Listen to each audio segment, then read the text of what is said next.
Yeni bir videodan herkese selam dostlar. Ben Önder. Hepiniz yeni bir video serisine hoş geldiniz. Uzun süredir rehber videoları isteyen çok. Yeni bir video çekmeye de fırsat bulamıyorum. Sesimden de anlayacağınız gibi hala hastayım. Yazanlara da zaten söylüyordum hasta olduğumu. Hasta olduğum için de sesli video çekemedim ama evde yattığım için dedim niye çekmeyeyim ki? Bir deneyeyim. Denemekten zarar gelmez. Şimdi bu video serisinin amacı sıfırdan ilk defa oyuna başlayacak olan biri nasıl bir yol izlemeli?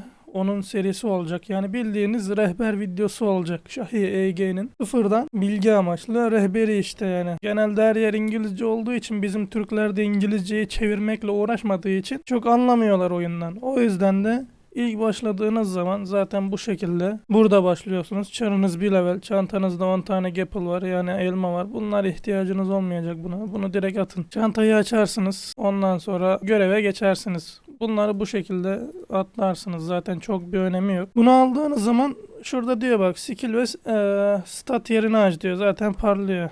Şuradan basarsınız veya T'ye basarsınız. Bunun için de K'ye basarsınız yani bu kadar basit bu. Öyle rastgele bir tane pet alalım. Peti istediğinizi alabilirsiniz. Hangisini seviyorsanız onu tercih edebilirsiniz. Şimdi Dark'ta olmanın bir güzel yanı daha var. Burada bir görev var. Size tazı 2 efekti veriyor. Yani 1 saat boyunca tazı 2 efektli olan bir kolye takıyorsunuz. O yüzden Dark'ta başlamak çok avantajlı bu durumda. Işıkta böyle bir durum yok. İlk levelde kolye vermiyor. 20 levelinde veriyor. O yüzden şimdi şöyle bir başlayalım. XP taşını basmayı unutmayın. Genelde görev yapacağız. Kasılma yerlerini kesmeyeceğim. Kasılmayla alakalı bir tane videom var zaten. Millet izlemeye üşeniyor herhalde ya da eriniyor bilmiyorum. Videoyu hızlandırmışım bir de. Maksat çok vakit geçirmeyin diye videoda ama galiba insanlar uzun video seviyor. Her neyse itemlerimizi taktık gidelim. Bizden 3 tane geyik ve 3 tane tilki öldürmemizi istiyor yazdığına göre. Zaten üstünde bu şekilde görev işareti çıkıyor mobların. Bir tane nos basalım şu şekilde. Tilkileri kesmeye başlayalım. Zaten çok hızlı bir şekilde level alıyoruz. Yani benim kastığım şekilde ilerlerseniz oyunu en basit şekilde bitirirsiniz level konusunda. Şöyle statı da şimdi şundan da bahsedeyim. Oyuna ilk başladığınız zaman kesinlikle ve kesinlikle avcı açıyorsunuz. Neden açıyoruz diyecekseniz de farm atabilmeniz için en iyisi şu anda avcı olarak başlamanız. Yani savaşçı açarsanız hadi belki bir tık iş görür ama yani en avantajlı olan karakter avcı karakteridir bu oyunda. Görevleri bitirdik. Eski yerimize geri geliyoruz görevi aldığımız yerden. Gördüğünüz gibi 2 tane mavi soru işareti yanıyor. Buradan tazı kolyesini alacağız. XP taşını bastığınıza dikkat edin bak. Çok güzel level alıyor buradan. Hani bu şekilde. XP taşı basmazsanız bu levele gelemezsiniz. Boş yere vakit kaybetmiş olursunuz. Haberiniz olsun. Ondan sonra buradan kostüm alacağız. Hangisi iyi gider bu çara? Şunu alayım ben. Şöyle. Bunlara çok gerek yok aslında ama knockout nosu falan veriyor. O yüzden onları da yapacağım hemen hızlıdan. Zaten tarif ediyor, gösteriyor. Yani bunu da anlatmama çok gerek yok ne yapacağınızla ilgili. Şuradan rastgele bir tane basalım. Evet görevlerimiz şu an bitmiş bulunmakta. Level paketlerini açalım. Son seviye setimizi takalım. Ondan sonra diğer kasılacağımız bölgeye geçiş yapalım. Şöyle noslara da basalım. Tazı kolyemizi takalım. Hemen çıkan bütün nesneleri satın. Bunların hiçbir değeri yok. Yani çantanızı doldurmaktan başka hiçbir işe yaradığı yok bunların. Direkt bunları satın. Bu bineye de ihtiyacınız olmayacak. Şu şekilde satalım. Bu danosu. Şu XP taşlarını da satabilirsiniz. Bunlara da bir ihtiyacınız yok. Yani sattığım her şeyi satabilirsiniz. Şu şekilde çantamızı temizledik. Buradan zaten Geliter'e hemen şu şekilde geçelim. Şimdi 20 level olduk. Ne yapacağız? Nereye gideceğiz? Şurada gördüğünüz üzere Argilla Zindanı var. Türkçe ismi Argilla Zindanı. Biz oraya giderken hemen skill'leri açalım. Şimdi ne kullanacağınıza göre burada skill açacaksınız. Cirit kullanacaksınız. O yüzden cirit kullanmanızı tavsiye ediyorum. Eğer ki ben yay görünümü seviyorum. Ben yay kullanmak istiyorum derseniz oyunda şöyle bir güzellik de var. Yayın 2 tane hali var. Yani ciritle aynı hatakla stata sahip olan yaylar var. Bir de normal yay var. Yani nasıl söylenir? 2 tane yay var. Birincisi normal yay, ikincisi cirite benzeyen yay. O şekilde ikiye ayrılıyor buradaki yaylar. Eğer ki yay kullanmayı istiyorsanız da buradan şu şekilde göstereyim daha iyi anlarsınız. Yanında 2 yazar burada bakın. Bu şekilde 2 yazar. Yani bu cirit haliymiş gibi düşünün. Bu yazmayan da normal yay gibi düşünün. Yani yay kullanmak istiyorsanız da bunun ikinci versiyonunu almanız lazım. Skill'leri de ona göre açarsınız, buradaki pasif skill'lerini. Ben Cirit sevdiğim için Cirit skill'lerini açacağım. Videoda sesim nasıl geliyor bilmiyorum. Kötüyse de kusuruma bakmayın. Dediğim gibi hastayım. Elimden geldiğince videoyu güzel bir video çıkartmaya çalışacağım. Şu şekilde buff'ları da bu şekilde açın. Şu iki buff'ı açmanıza çok gerek duymuyorum bence. Bu atak menzilinizi arttırıyor belli bir süre. Atak saldırınızı yükseltiyor. Atak saldırıyla hiçbir işiniz yok. O yüzden boş yere puanınızı harcamayın. Burada ne açabiliriz? Şunu kesinlikle açıyoruz zaten. Bu işlevsiz. Multishot'ı açabiliriz. Bunu açabiliriz. Zehir açılabilir. 59-60 var. Bunları da açabiliriz. Diğerleri gereksiz. Yani şu iki skill'i de açacağız. Buradaki bütün hepsini açın arkadaşlar. Range'deki bütün hepsini açın. Ya cirit fark etmiyor skill atmada. Her neyse. Skill'lerden de bilgi verdiğimize göre şimdi kasılmaya devam edebiliriz. Argilla zindanına geldiniz. Çantanızda 5 kuruş para yok. Şu şekilde buradan bir tane görev alacaksınız. Geri veriyorsunuz. Size 15k para veriyor. Ne diyor bu? Siyah iskeleton savaşçısı cengaveri öyle bir şeyler diyor. Bunu açıyorsunuz. Bir tane daha alacağız. Aynısından alın. Neden aynısından alıyoruz derseniz, zindana girdiğimiz gibi bu moblar oluyor. Yani başka odaya geçme gereği duymuyoruz. Bu mobları kesebilmek için. Yani gördüğünüz gibi şu şekilde level aldık. Bunları da bir geri açalım. Hatta bunları R-bar'a koyayım. Daha hızlı olur. Şu şekilde bunları da açtık mıydı buraya koyalım. Mobları keselim. Hasarımız düşük. Birazdan level çantasını açarız diyecektim. İyi satmamışım bari level çantasını. Zaten 5 tane mob kestiğiniz gibi görev bitiyor. Bir tane daha almıştık. Aynısını açıyoruz. Yine 5 tane iskeleton kesip bir tane daha görev bitireceğiz. Ondan sonra zaten gördüğünüz gibi para gelmeye başlıyor içeride görev yaptıkça. Bir de attığı itemler var. Onları da NPC'ye satacağız. Para sıkıntımızı bu şekilde halledeceğiz. Görev alabilmemiz için. Yani oyunun çok bir zor durumu yok. Gayet basit bir mantığı var. Sadece bu mantığı çözmeniz lazım oynayabilmeniz için. Bu mobları kesmiyorum. Dışarıya çıkıp geleceğim için. Hemen bu mobları kesip görevleri bitireceğiz. O yüzden kesmemize gerek yok. Bu şekilde şurayı bir açayım. Geri kilitleyeyim.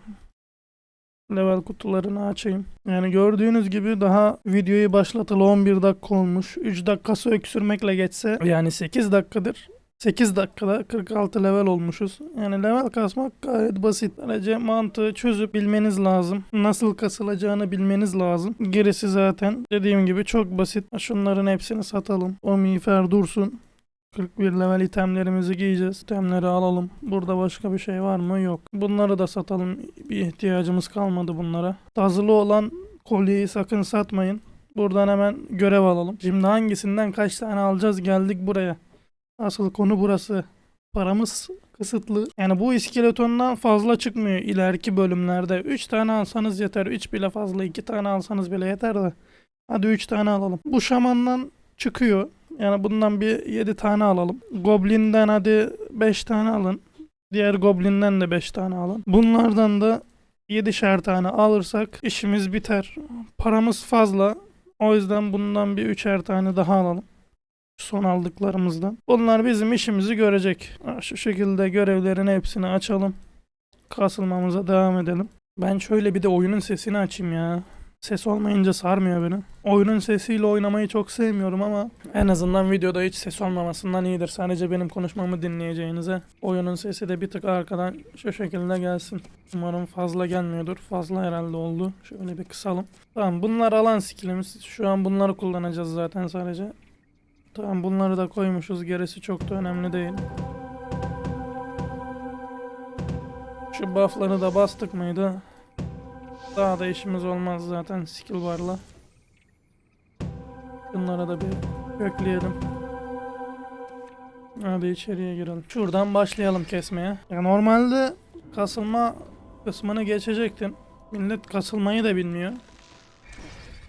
Gidip video açmaya da üşeniyor herhalde. Ses yine bir tık fazla olduğu gibi şöyle bir kısayım. Bana fazla geldi çünkü.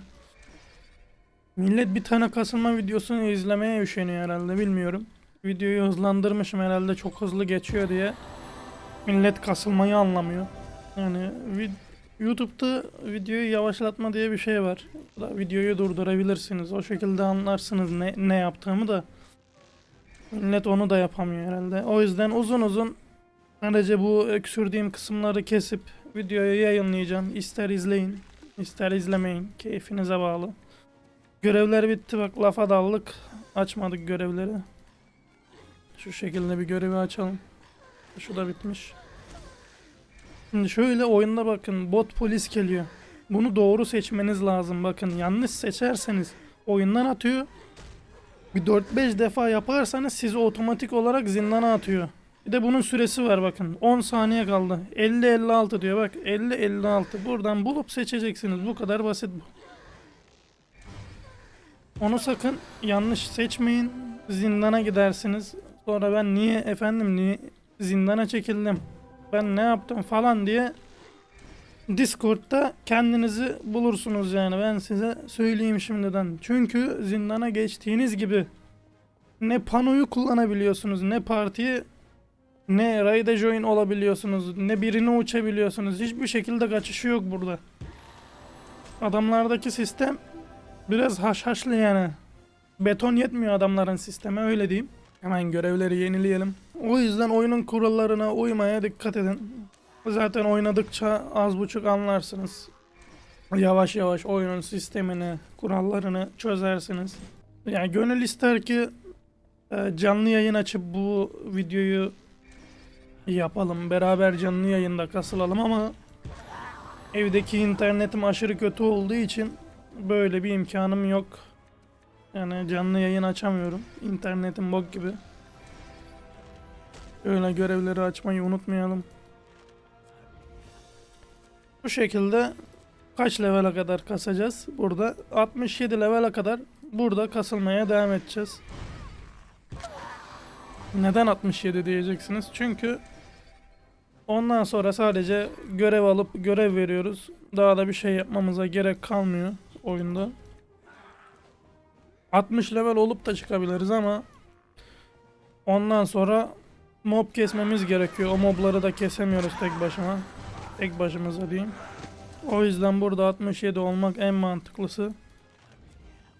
Böyle bir öneri de sunabilirim size eğer ki yapmak isterseniz.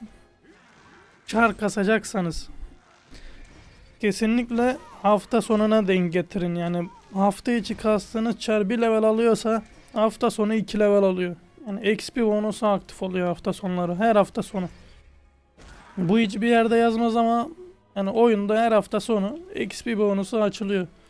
Çar kasacağınız zaman, bu niye Luca verdi? Yok, Luca vermemiş. Çar kasacağınız zaman hafta sonu kasmak en mantıklısı. Direkt bu şekilde uğraşmıyorsunuz. Yani şimdi 58 olmuşken hafta sonu 67 olmuştum bile. Size öyle söyleyeyim. Buradaki odaları gezelim. Aynı zamanda statımızı verelim. Çantayı sonra toplarız. Gerek yok. Şu an yetiyor bu hasar bize. Skill'lerden range kısmına bakalım. Bunları yükseltelim. Gerisi şu anlık önemli değil. Bu şekilde diğer odaya geçiş yapalım. Görev bitti. Açalım. Şimdi bu video serisinde ne yapacağız? Sıfırdan set kasmam. Şimdiden söyleyeyim. Suikastçı da yaptım. O da aslında bir seri. Onu izleseniz bile oyunu anlarsınız da. Millet rehber videosu istiyor. Set kasma serisi yapmam. Benim hali hazırda olan bir tane avcı setim var zaten. Seti bu çara aktarırım. Zaten bu çarı gördüğünüz zaman bilin ki videodayımdır. Yani çarın nickini o yüzden YouTube casus diye koydum. Anlayın yani. Eğer ki farmda görürseniz benimle uğraşmayın. Savaşçıya geçerim, size oyunu zindan ederim. Şimdiden uyarayım. Hele ki kafam atıksa hiç benimle uğraşmayın oyunda.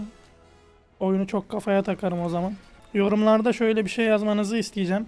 Neyin rehber videosunu çekmemi istediğinizi söylerseniz hem benim için hem yapacağım, çekeceğim videolar için daha iyi olur. Hem video konusu belli olur, hem ne yapacağım belli olur. Yani çünkü rehber deyince benim aklıma bir şey gelmiyor. Oyunun her bokunu bildiğim için millet neyi anlamıyor oyunda, ben onu anlayamıyorum. Çünkü bana artık her şey basit geliyor. Bir de herkes diyor 4-5 yıldır oyun oynuyoruz.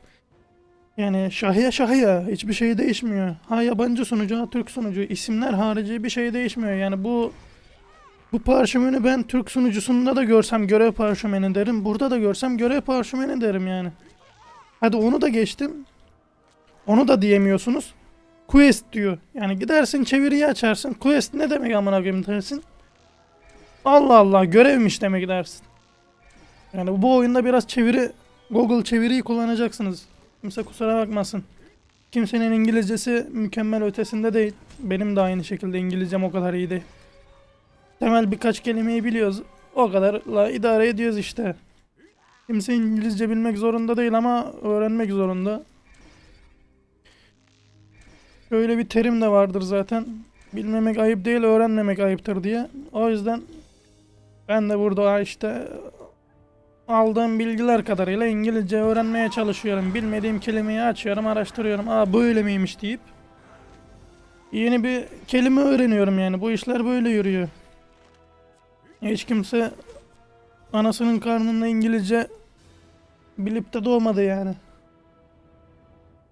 Gidip Türk sunucuda vaktinizi harcayacağınıza gelin burada bir hafta uğraşın. Zaten temel PvP'lik bir set yapıyorsunuz. Farmlık bir set çıkartıyorsunuz bir hafta içinde.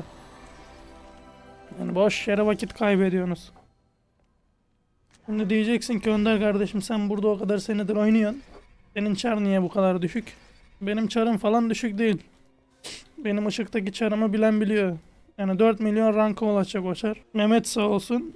O çarın şu kilini o kastı zaten. Ona da buradan bolca selam. İzlemezse de götünü sikeyim. Ona zorla izletirim. Sıkıntı yapmayın. Yani burada UZC ile ters düşmemeye bakın. Biz çok ters düşüyoruz. Orospu çocuğu laftan anlamıyor. O yüzden de bir şey diyemiyoruz adama. Ben niye bu bölgeye geldiysem yanlış geldim. Yani adamın affı yok beyler. Kurallara uyacaksınız. Adam kurallar konusunda çok katı bir adamdır. Adam mıdır, kadın mıdır kimse bilmez ama adamın mekanında oynuyorsunuz. Adamın kurallarına saygı duyup yani uyacaksınız. Başka bir çaresi yok. Banlandığımda ağlamayacaksınız. Ben niye ban yedim? Yani benim bu kadar geride kalma sebebim de zaten ban yemekten. Benim kaç tane banlı çarım vardır. Kaç tane IP ban yediğim zaman vardır. Çoğunlukla zaten birkaç ay geçiyor. Yine mi geldin diyor. Tamam açtım IP banını aç bir tane yeni çar aç diyor. Oyna diyor. Adam banladığı çarı açmıyor. Benim çarım hariç zaten Papria'yı bilen bilir. Ona da buradan bolca selam olsun. O da videoyu izler büyük ihtimalle. Yavşak PvP videolarını izlemiyor. Sesli konuştuğum videoları izliyor ama. Ona da buradan bolca selam. Aynı şekilde onunla da ortak hesaplarımız var. Onunla da birkaç tane hesabımız ban yedi. Öyle kurallar ihlali. Yani anlatmaya gerek yok. Olan olmuş, biten bitmiş. Geriye dönemeyiz. O çarların da banları açılmaz. O yüzden bizim geride kalma sebebimiz bu yüzden. Yine de geri kalsam da yani o casus çarı şu an 1 milyon 110 yok 120k oldu.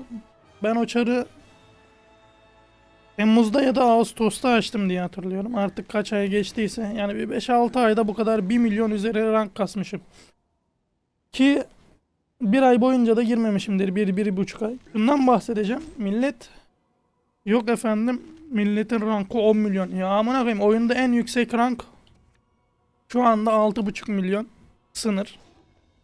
Sınıra gelseniz de bu rank akışı devam ediyor. 6,5 milyon olduk. Ranklar gelmiyor mu? Sınırda mı kalıyoruz diye bir şey düşünmeyin. Ranklar kasılmaya devam ediyor.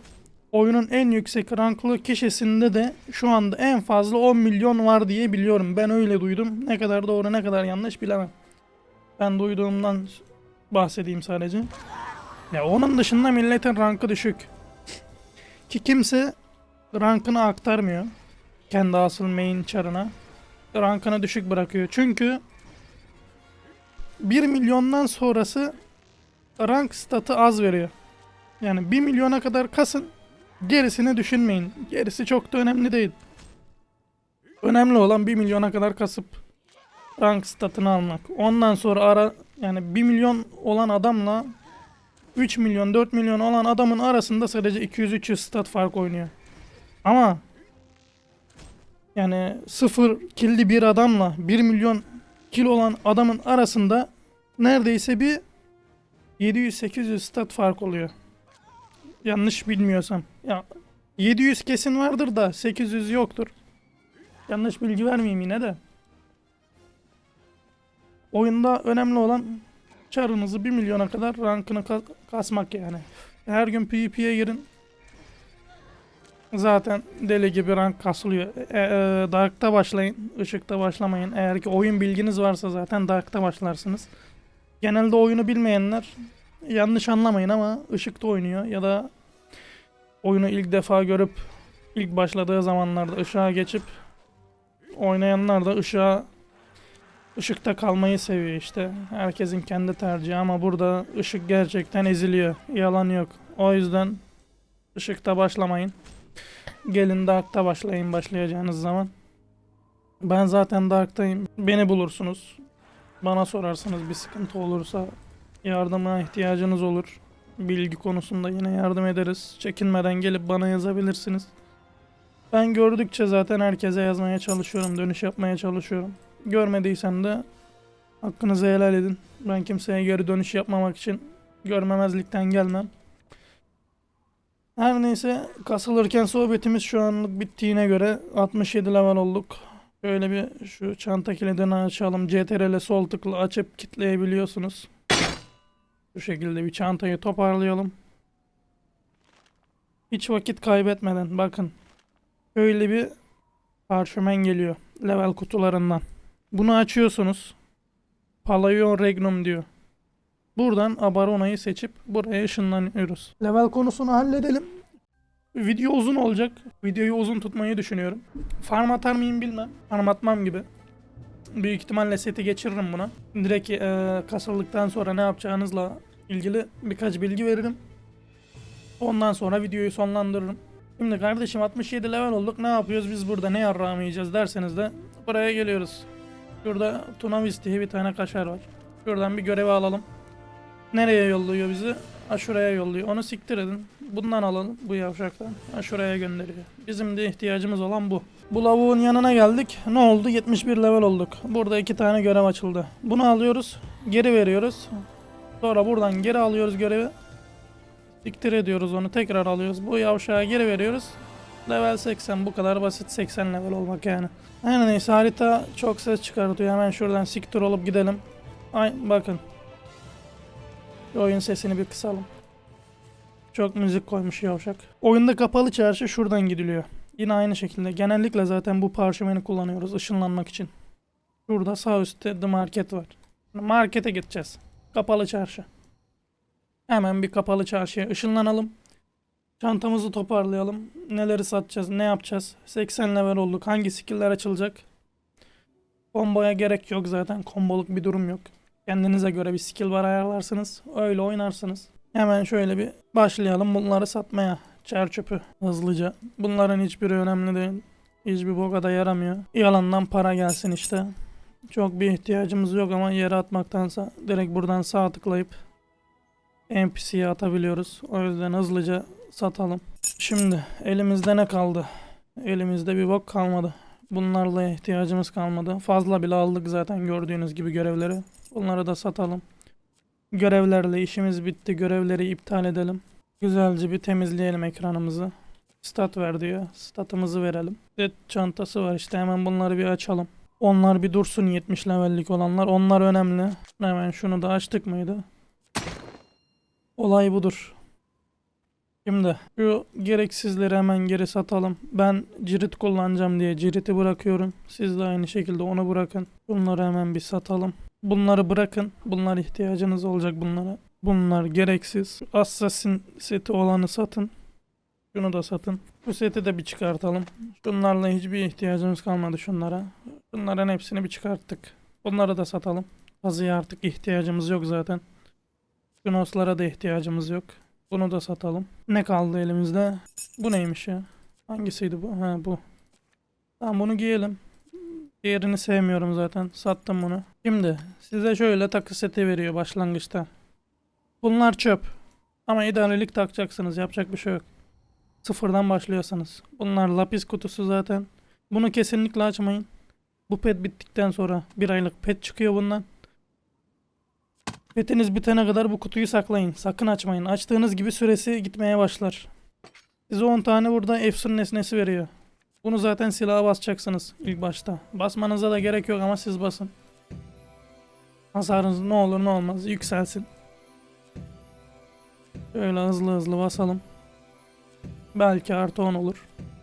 Oldu da. Bu nesneyi NPC'den alabiliyorsunuz. Ha, şurada NPC var zaten. Genelde artı 12'ye kadar zorlayabiliyoruz ama artı 10'da da bırakabilirsiniz. Çok zorlamanın bir mantığı yok. Şimdi kardeşim biz seti sattık. Seti nereden getireceğiz derseniz burada 70 levellik kutumuz hala duruyor. Bu setle oynayacaksınız. Görünümüne bakmayın. Bakın solda set bonusu var bakın. 40k HP 728 TTR 670 Dex 1040 Luc veriyor. Ve %24 hasar emer diyor. Hani bu set inanılmaz derece OP başlangıç olarak. Yani verdiği statı görebiliyorsunuz burada. Yani bu setle drop seti yapana kadar takılabilirsiniz. Bakın PvP için demiyorum. Farm için gerçekten çok iyi bir set. Size ekstradan 4 tane ele veriyor zaten. Bunları da kullanabilirsiniz. Şimdi set konusunu hallettiğimize göre skill'lere geçelim. Zaten video içinde range kısmını fullleyeceğimizden bahsettim. Burayı bir fullleyelim. Bu zaten 0 puan alıyor. Bu ne derseniz de bu dokunulmazlık arkadaşlar. 4 saniyelik bir dokunulmazlık veriyor size. Kullanacağımız skill'lere bu şekilde. Açıyorum ben de zaten. Siz de açabilirsiniz. Gönül rahatlığıyla. Puanın yeteceğini düşünüyorum. Bunları da bir açalım. Yanlış açtıysak da yarrağı yedik zaten. Ama yanlış açma gibi bir şansımız yok. Çünkü ben açıyorum. Tekrar göstereyim. Bu şekilde pasif skill'ler burası, buff'lar burası bu şekilde, single olanlar burada, range'dekiler burada. Diyeceksiniz ki kardeşim bu relic skill'lere ne? UZC yine rahat durmamış. Ekstradan 2 tane çantanıza 2 tane slot eklemiş. Diyor ki sana 2 tane slot vermişim. Nesnesini takarsın buradan 2 tane skill seçersin kendine diyor. Şimdi bazıları bunu kullanıyor. Zehir ki iş görüyor, kullanılabilir. Ama başlangıç olarak size önereceğim bakın buradan Archer Hunter'ı bulacaksınız. Biz neyiz? Nerede yazıyor bu? Hunter yazıyor işte. Avcıyız. Buraya geleceksiniz. Buradan Oblivion'u alacaksınız. Biren para. Biren para bile değildir yani oyunda. Oblivion'u alacaksınız. Neden Oblivion? Açıklamasında ne yazıyor? Hemen size bir açıklayayım. 2 seviye tazı efekti ve şimşek 3 efekti veriyor bunu taktığınız zaman. Yani bota tazıymış, silah şimşekmiş takmanıza gerek kalmıyor aslında. Gördüğünüz gibi saldırı hızımız en hızlı oldu. Yürüme hızımız da zaten çok hızlı oldu. Yani tazı 2 efektimiz oldu. Yani gördüğünüz gibi silaha artık şimşek takma gibi bir ihtiyacımız kalmadı ve ortadan kalktı. Kardeşim biz ikinciyi ne kullanacağız diyeceksiniz de. Şuradan ben bunu öneriyorum. Endless Horizon'u. Yani Horizon skill'ini. Bunu buff gibi basıyorsunuz. 30 dakika boyunca 2 metre menzil veriyor size. Yani 2 metre daha uzaktan vurabiliyorsunuz. Yok ben onu istemiyorum derseniz de Venom'u takabilirsiniz. Ya da şunu kullanabilirsiniz. Kritik hasarı arttırıyor bu da. Yani ama başlangıçta önerdiğim şu ikisidir yani. Önerebileceğim en iyisi şu ikisidir. Onun dışında ne yapabiliriz başlangıçta? Çantaya hemen bakıyorum. Kısmet akçesi var. Hemen şunlara bir akçe basabiliriz. 7 günlük de olsa HP'dir. Ha şu şekilde. Mis gibi. HP geldi. Dex de geldi. Hemen şuna da bir HP gelsin bırakırız. Onun dışında bir pelerine basabiliriz bir de. Denk gelirse gelir. İyi. Rage geldi ama HP'dir dediğim gibi. HP'nin iyisi kötüsü olmaz. Lazım olacak bize çünkü. Onun dışında size unutma ve skill sıfırlama taşı veriyor. Oyun 80 level olduğunuzda. Eğer ki yanlış açtınız, yanlış stat verdiniz. 80 level olduktan sonra sıfırlayabilirsiniz. Skill'leri de aynı şekilde. Onun dışında bunlar çok önemli değil ama dursun. İllaki lazım olur. Bu zaten dirilme rünü gibi düşünün. Ama oyunda rün olmasa bile basmamış olsanız bile çarın silinme riski yok. Rünüm bitti çarım silinecek endişesine girmeyin. Şimdi 80 olduk. Farm atacağız. Biz nerede farm atacağız diyeceksiniz. Hemen size aynı şekilde buradan parşömenle gideceğiz. Hemen sol alta bakıyoruz. Theodores. Buradan Custodia. Mobların en çok bulunduğu yere gideceğiz. Kesebilirsek hemen bir deneyelim bu şekilde. Baktım kesemiyoruz. Size başka bir yeri göstereceğim. Orada kasılacaksınız. Başlangıç olarak. Hemen şu şekilde. Ne diyor? Mare Pirate Camp diyor işte.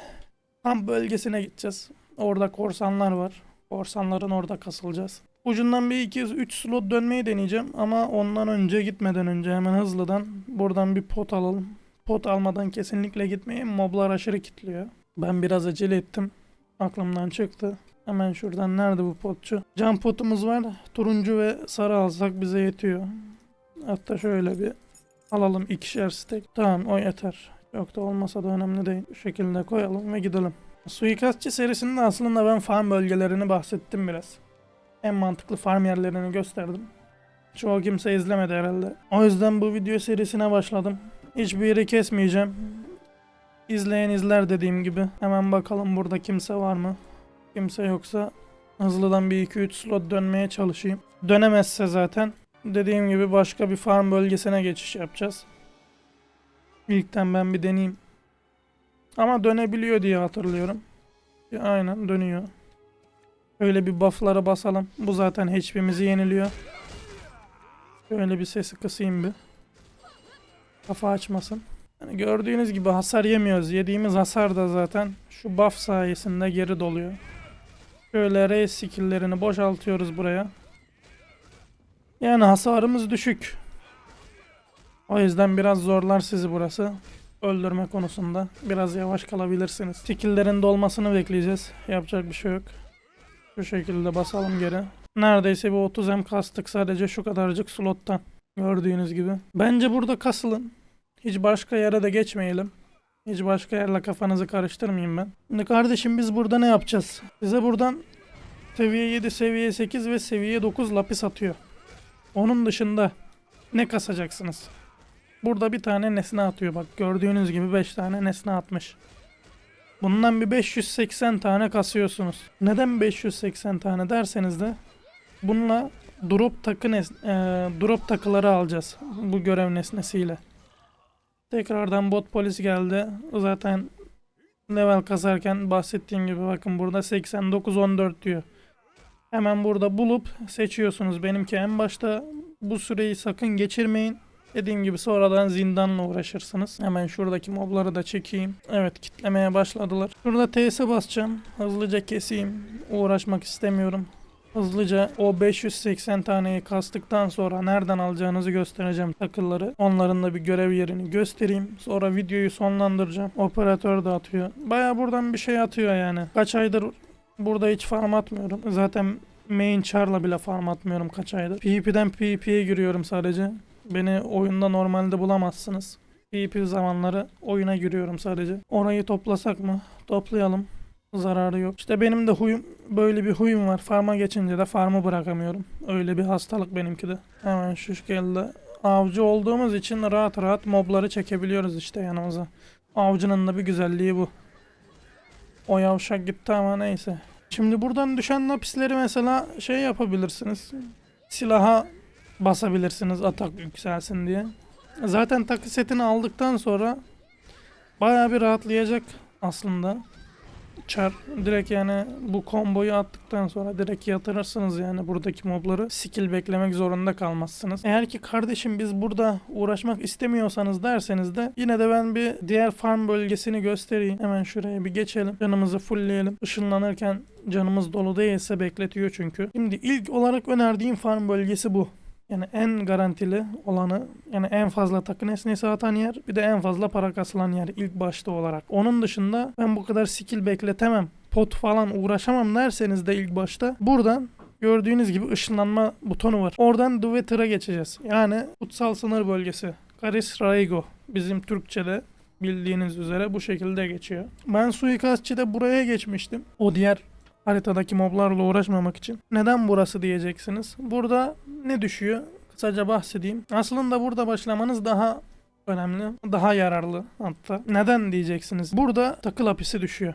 Mekanik 2 ve mekanik 3. Diğer haritada bu kadar düşmüyor. Ama burada moblar tek yiyor. Yani burada hızlı hızlı kasabilirsiniz yani. Hemen lapis de düştü. Orada kaybedeceğiniz vakittense burada gelin farmlayın. Hem moblar tek yiyor hem rahat yani. Oradaki gold oranı kadar olmasa da burada da gold düşüyor. Yok ama biz zor seviyoruz derseniz de orada farmlayın yani başlangıç olarak. Burada yine takı nesnesi düşüyor. İsterseniz burada kasın, isterseniz orada kasın. Onun dışında zaten dediğim gibi lapisler düşüyor. Yine burada level 8 herhalde maksimum atan. Seviye 9 yok diye biliyorum. Şurada da takı lapisi düştü bile. Hem takı seti alırsınız buradaki nesnelerle hem takı lapisi düşecek. Operatör falan da atacak zaten. Atmaya da bilir buradan, hatırlamıyorum, dediğim gibi yanlış olmasın. Atmıyordu herhalde. Aynen. Burada operatör atmıyor. Şu iki lapis takı lapisi takılar için. Takı nesnesi zaten bu. Takı nesnesiyle takı alacaksınız. Lapisleri buradan kasacaksınız. Şöyle yaparsınız. Takı setini çekersiniz. Geçersiniz o ilk gösterdiğim map'e. Oradan operatör düşürürsünüz. Zaten operatör düştükçe lapisleri basar basar çarı güçlendirirsiniz. Zaten o zamana kadar da ben yeni bir video çekmiş olurum. Çekmediysem de yorumlarda yazın. Kardeşim niye video çekmiyorsun? Sövün bir. Beni bir gazlayın. Video çekerim o zaman da. Bu şekilde artık çıkalım buradan. Daha da farmlamanın bir mantığı yok. Siz farmlayın tabi, ben farmlamak istemiyorum şu an. Gördüğünüz gibi buradan Iris'e geçtim. Yani başkente geçtim. Neden başkente geçiyorum ki? Takıları nereden alacağınızı göstereyim. Geçen videoda göstermemiştim. Millet sövdü bana. Kardeşim nesneyi kastık, götümüze mi sokacağız diye. Küfür yedim öyle. Hemen görev yerini göstereyim. Ondan sonra videomuzu sonlandıralım. Zaten kayıtta 50 dakika olmuş. Iris'ten hemen şurada bakın. Zaten hemen parlıyor burası. Görevler burada kendini belli ediyor. Hemen hızlıca oraya bir geçelim. PvP'de rehber videosu da çekeceğim. PvP için de bir rehber videosu gelecek. Dediğim gibi yorumlara yazarsanız hem benim için daha faydalı olur. Ne çekeceğimi bilirim. Hem de ne öğrenmek istiyorsanız onu da yazın, size zahmet. Bilmeyen biri yazarsa daha iyi olur. Çünkü ne kadar bilgi verirsem insanlara o kadar yardımcı oluruz. Buradaki görevler değil. Şuradan bir tane alıyorduk diye hatırlıyorum. Yok, tamam, burası değil. Avcınınkiler burada. Bazı klaslarda burada bir tane şey oluyor. Takı veriyor da ona baktım. Şimdi gördüğünüz gibi 5 tane görevci var burada. 5 tane de farklı takımız var. Bunlardan her birinden birer tane alıyorsunuz. Bu şekilde göstereyim. Bunların hepsini taktıktan sonra zaten set bonusu veriyor. Yine aynı şekilde sinerji sistemi solda görüyorsunuz. Bunların hepsinden birer tane almanız gerekiyor. Onun için de 580 tane kasmanız gerekiyor. Tam tamına 580 tane istiyor 5 tane nesneye. Bu videoluk bu kadar olsun. Gerekli ilk adımları zaten gösterdim. Yapılması gereken farmı, nerede ne yapılması gerektiğini zaten az buçuk anlamışsınızdır. Dediğim gibi yorumlara bakaraktan ben ikinci partı çekeceğim. Eğer ki yorum gelmezse aklımdan bir tane daha video çıkartırım. Baktım izlenmiyor. Kendi kafama göre artık bilinmesi gereken bilgileri paylaşırım. Video serisini sonlandırırım. Sizin ilginize bakıyor bu video serisi. Yorumlarda fikrinizi belirtmeyi unutmayın. Buraya kadar da izleyen herkese teşekkür ediyorum. Yeni bir videoda görüşmek üzere. Hoşça kalın. Bay bay.